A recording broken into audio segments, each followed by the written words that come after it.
As higher education institutions consider new markets and the requirements of lifelong learners, particularly of those in the workplace, they'll need to build upon their existing relationships and develop new and increasingly more collaborative, inclusive partnerships. ELRA used the online Work-Based Learning Maturity Toolkit to help them with this.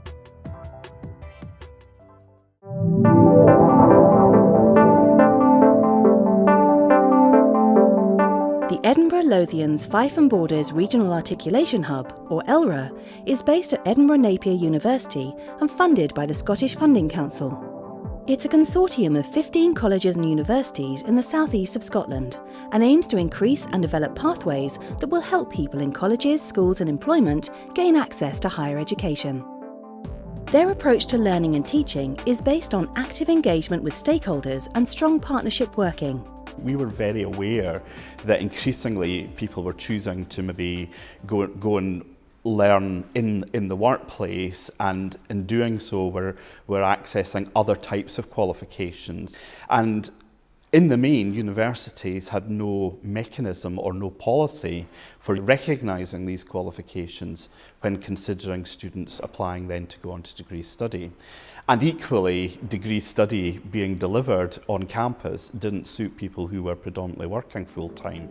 ELRA and associated stakeholders decided to devise a degree in youth work as one of their first attempts to test interest in and development of degrees in a truly work-based environment. We seconded a member of staff, a youth work member of staff, to help plan and deliver the course, and just worked alongside, the ELRA partners to talk about what youth work needed, what the current qualifications were and that kind of thing. So my involvement was around the development process, particularly involving the youth work sector, consulting with practitioners, consulting with potential students and potential supervisors. People were saying they didn't want to go to university and have to give up their jobs.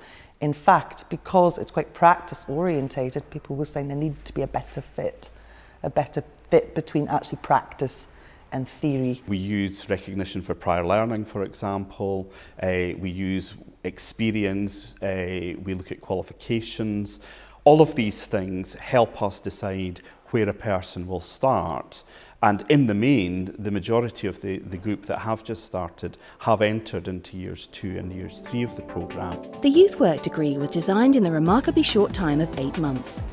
Consequently, the degree designers needed help to test the worthiness of their work, and for this they used the Jisc-funded Work-Based Learning Maturity Toolkit, which was developed to help assess practice against a set of criteria and level statements of mature performance. The youth work project was already underway, and so what we did was we took the programme design, programme delivery and the technology sections of the toolkit and used that to create a self-evaluation framework, which we then had a colleague, Peter Charterton, come in and do external evaluation with us on, and posing questions and challenges for the design team, and using that to get them to reflect on their designs and check their designs and modify their designs if they weren't quite work-based enough.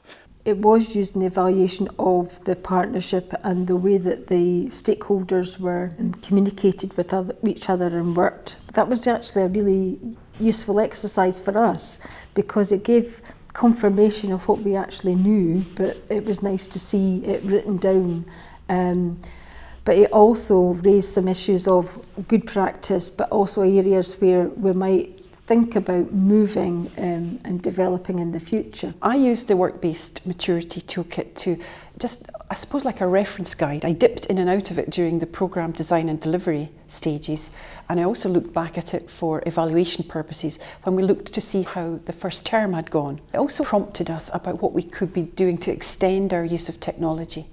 Because with such a quick start, certain things were in place and other things were just wishes, rather aspirational, but have now started, including the use of Camtasia and Blackboard Collaborate as 2 examples. So those were wishes, they're now reality, and the toolkit helped us with that. It prompted our use of those things. I know how much it used to cost for people to go out and visit students in the workplace and assess them.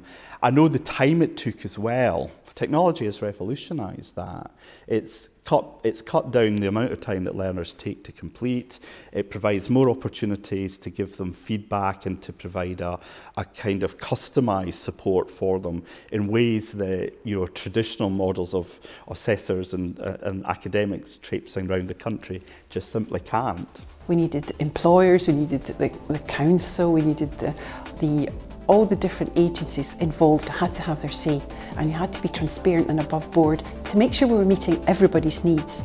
And that took time, and it meant lots of, as I say, deadlines and hard work, but it seemed to work.